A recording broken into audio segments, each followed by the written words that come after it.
Welcome to the Nonprofits. Our first story this week comes from deep in the heart of Texas, whose governor is up to some good old-fashioned social engineering.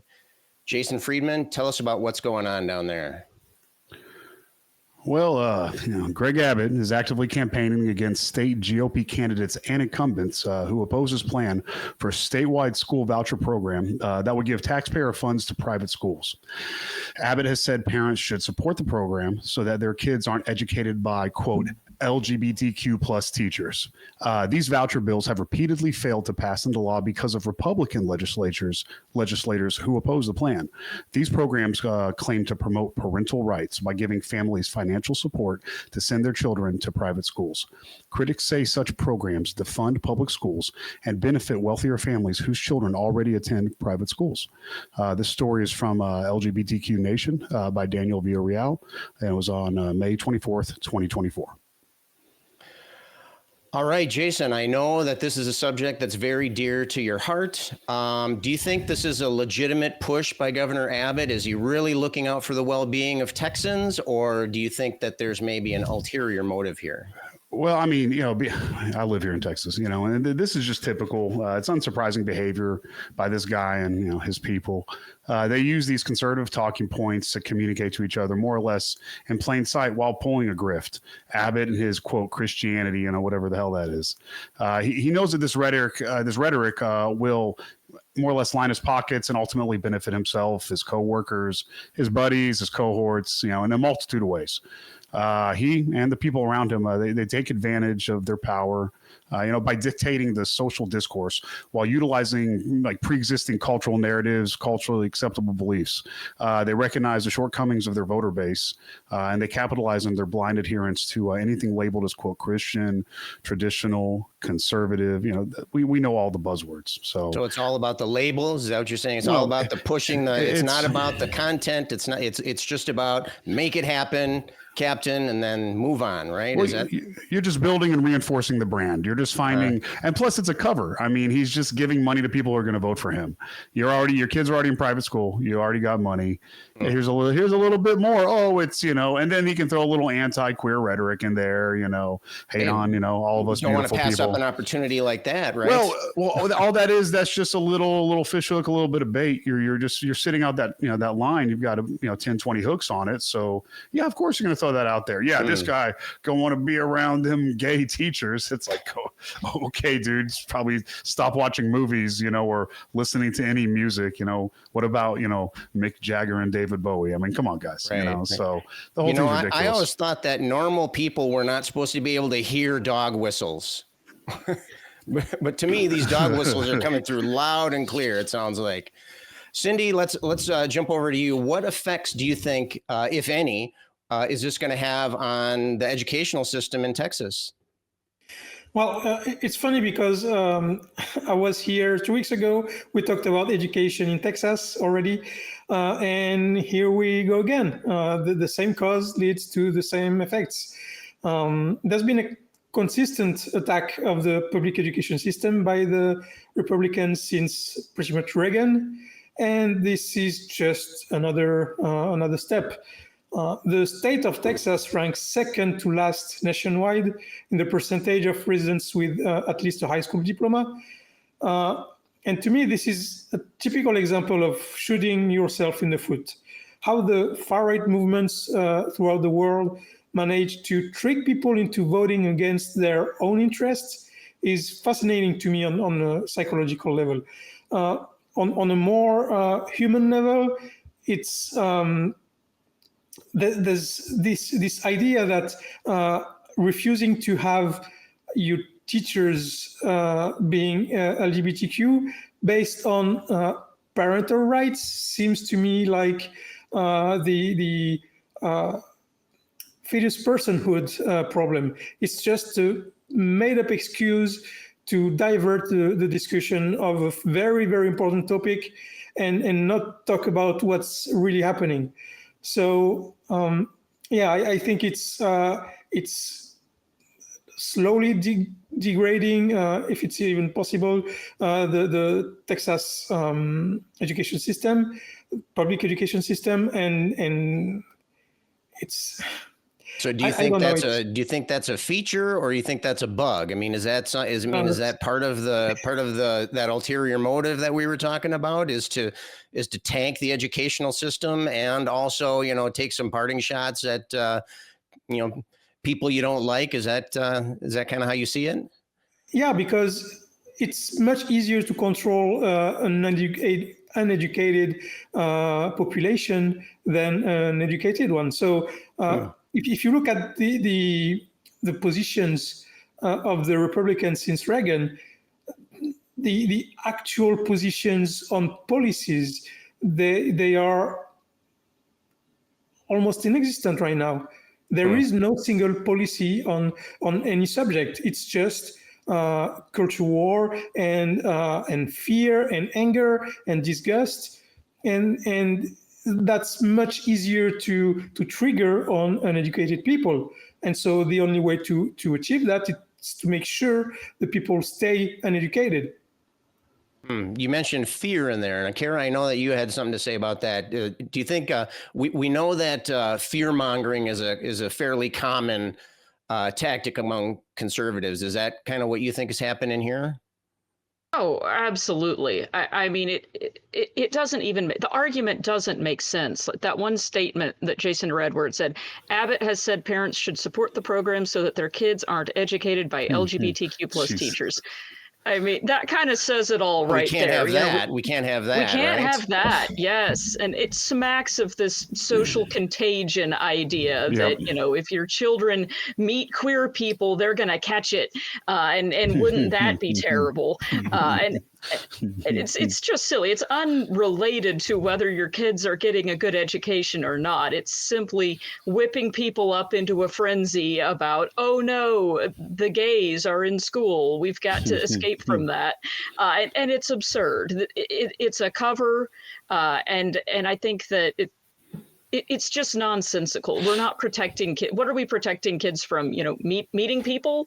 I met a person who is a member of the LGBTQ plus community. Okay, how did that impact your child's education negatively in any way? Well, it didn't. And I'm not sure if Abbott is aware that there might be teachers in private schools who are also members of the LGBTQ plus community, whether they are out or not. But this idea of vouchers, I don't see as really even being connected to this. It is absolutely, in my mind, just a way to whip people up into a panic about this so that they'll rush to hand over their money and their access to public education for this program. And I think, yeah, interesting. So you think that money is kind of one of the driving forces here? Jason. Absolutely. Oh yeah, of course. You mentioned about that he was actively campaigning, right? And so, campaigning is all about dollars. What kind of dollars are we looking at here? Well, I mean, it's wild because you have people. You know, he himself. You know, he's about to spend $11 million on his state's primary race. You know, and he's going to be, you know, including he's going to be donating. To political action committees, PACs, including his own. You know, to promote candidates who also support his plan. So he's doing his own. He's kind of paving the way for others. He's more or less also going to be campaigning against members of his own party. That's the thing. You have to understand the biggest pushback has been the Republicans on this. But you also have outside people, you have people on the outside who are funding it. So there's a Pennsylvania billionaire, guy named Jeffrey S. Yass. He donated $6 million last year and also donated to pro-voucher PACs like the School Freedom Fund. You have these little groups. The former education secretary, Betsy DeVos, I think that's how you say it. DeVos's I don't PAC. say it. I don't say that name ever. No. It's called the American Federation for Children Victory Fund. What are these names? They've invested $4.5 million into the races, and that's nearly half of its nationwide spending during this election cycle. So there's a lot of people who are interested in this. This is a thing that it's so weird that it's like we're doing a school voucher money thing, and we've somehow tied it to queer people, the gays, you know, and I don't know. It's so weird to me. And but it's really a money thing that billionaires in other states are. I mean, the whole thing is sketch. You know, you got to spend money to make money, right? No, that's what I'm saying. Yeah, no, you're securing more money. It's a business. It's anybody who pretends like this isn't a business move. Right. You know, what's that? Jason, hearing you talking about Abbott and the way he does business, he's like a pimp, basically. Oh yeah. No, he's like throwing money out. I'll hook you up. I'll do this thing for you. Come on, you do. He's selling himself. You know, I mean, no, the whole thing, it's all a big money grab, and it's. I think it's really interesting how, especially in such a rampant capitalistic, state, and it's Texas. I mean, people move here to make money. I mean, I live here. There's Houston is 2 jobs for every person right now. I mean, there's money to be made. But they're going to tie in morality and things into just capitalistic gain. The whole thing's weird to me. Like it's like a Twilight Zone. I say that a lot on here.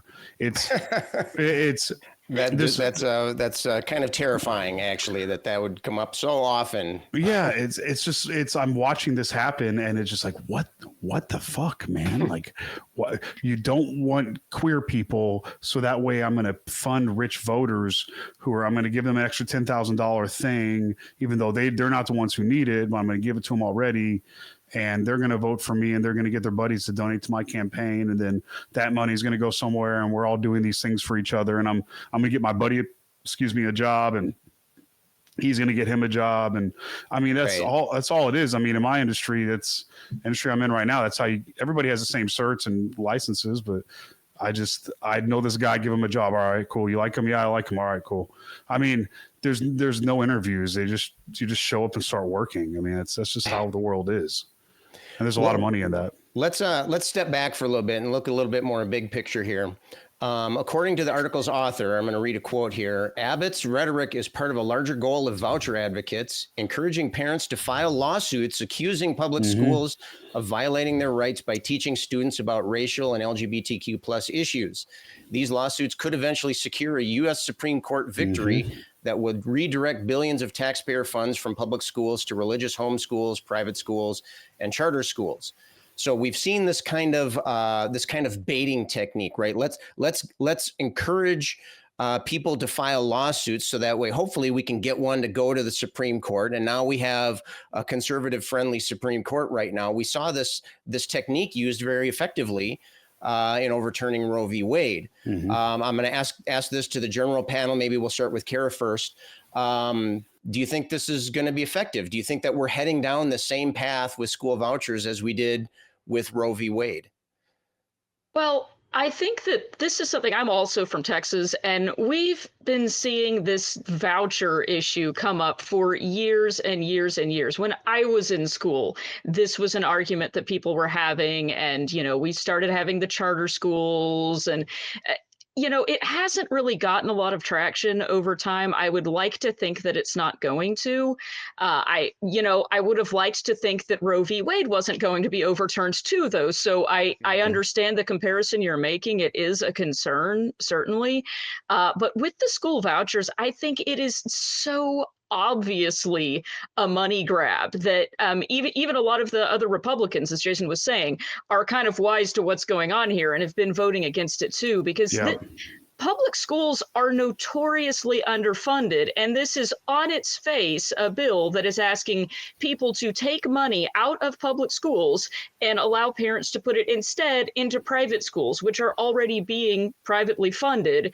So money is just being siphoned away from the public school system, and the people that's going to hurt are all of the students who are in public school who can't possibly afford to go to private school. And I don't think a lot of people like the idea of defunding school. There are people who like that idea, like you mentioned, the religious homeschools, we've talked about before on here, and everything like that. Yeah, those people would like to see public school go away probably. But I think for the most part, people will think twice about taking money out of public school. And I think that people can see through this really weirdly thinly veiled argument trying to connect this issue to other things like, but what about the gays? Like, dude, what does that have to do with trying to siphon money out of public schools? Like, nothing. Well, we did see, you said that, the voucher programs were quite unpopular in Texas, but abortion rights were very popular in the United States too. And we saw that happening. It was kind of like an end around, right? They got a case to go to the Supreme Court to give the Supreme Court an opportunity to reverse it. Cindy, what are your thoughts on that? Do you think that could be something, or do you think that's just a distraction there? Do you think the Supreme Court could be part of, do you think that's part of the plan? I think it will, like many other extremely terrifying things, it will depend heavily on whether Trump is reelected or not. Because if he is, he's going to turn the entire justice system in his favor, as he already promised he would do. So I think it will work. If Trump is elected, I think that will work. Yes, because Trump is not going to defend public education. That's for sure. Right. So yeah, and he's going to make some money. He's going to use these programs to leverage some favors for some people. He's going to use it in every way he can, just like he uses everything else. Jason, do you have any thoughts on that? Do you think this is this is going to end up on the feet of the Supreme Court so that they can tip it one way or the other? I think it's a definite possibility. I think anybody who underestimated the Roe v. Wade thing, who even underestimated Trump getting voted in. Right. I'm just to the point now that I'm kind of fatalistic when it comes to a lot of this stuff. I agree with Cindy. If Trump gets voted in, something like this is going to line somebody's pockets. The public school system, and the thing that really sucks is that having a kid in the public school system and having pulling my kid out of the public school system and paying for a private school next year because the public school system where they're where they have to go or is their district to go to sucks. There's cops walking the halls. There's there's kids getting in fist fights. There's and this is middle school. This is right. kids naked making out in the bathrooms, drugs. I can't. And then my kid gets harassed for being queer. My kid gets harassed for being an atheist. There's no supervision. The teachers are exhausted and don't care and aren't paid enough. I need to look out for what's best for my kid. Now, if there was a public school that I felt, and plus they violate things like they post stuff like "In God We Trust," the things. So they violate the pesky Constitution is what you're saying, right? Yeah. No, it's so. While I'm happy the private school is there, I understand the need for money to go to public school, and it doesn't make any sense to me that they would fuck one over to benefit the other. That's weird to me. It's like, well, I've never understood we're going to take from the cops and give to the police.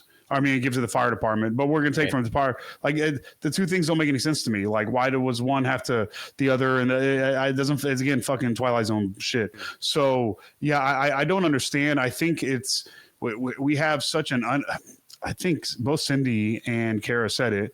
We have an uneducated general public.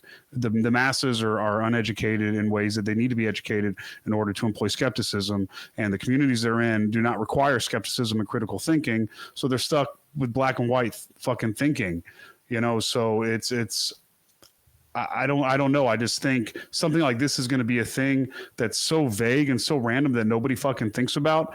And nobody's going to, other than people like us who obsess over this type of shit.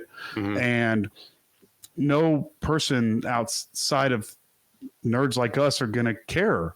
This is just going to be more money that's getting funneled. And my public school sucks. I hate it. It's underfunded. Yeah. I think Cindy said it's like you're voting against your own fucking interests.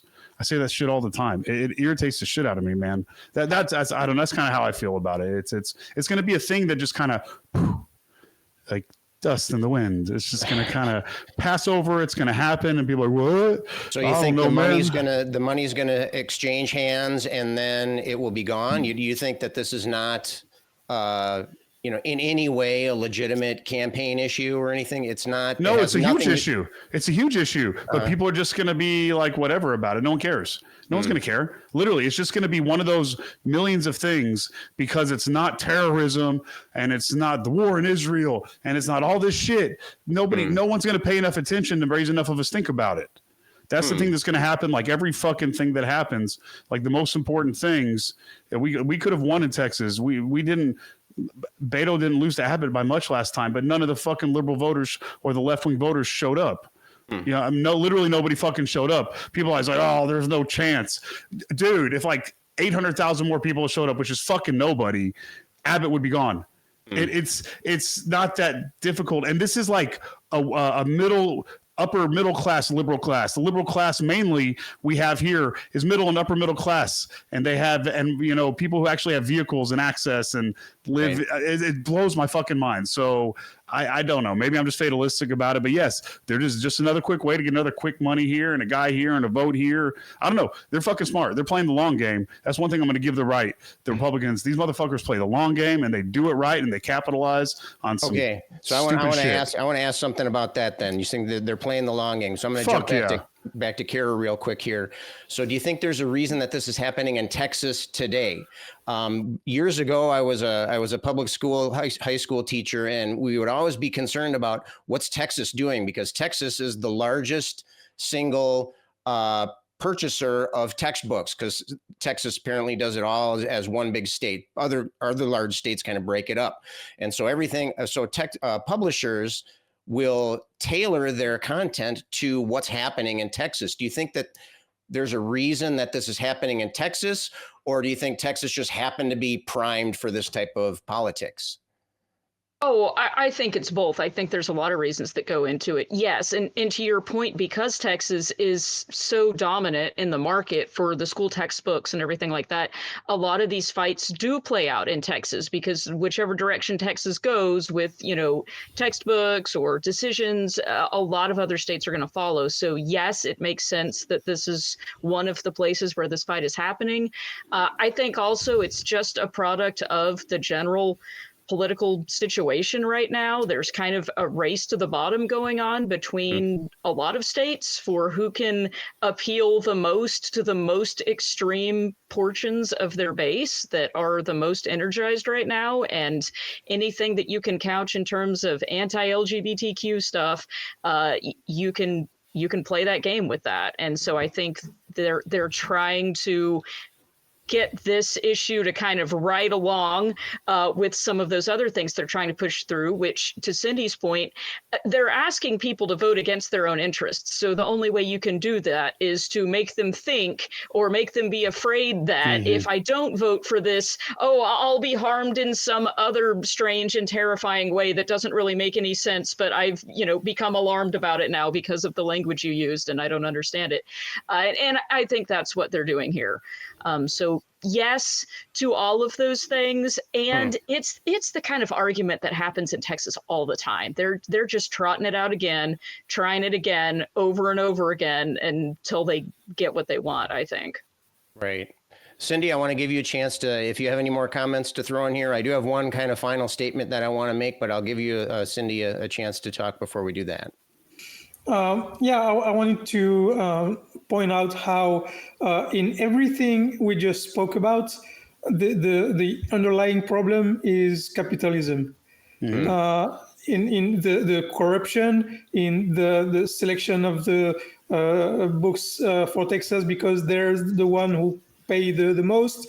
In everything we talked about, the real issue behind all of this is ultra capitalism and American capitalism, and that's I thought that was important to note. Okay. All right. Excellent. Thank you. I have one last little bit that I want to, and this was the final paragraph in the article that we read. And this was a quote from Democratic State Representative James Tallarico. He summed up the case against school vouchers, I think, just spot on. Here's what he had to say.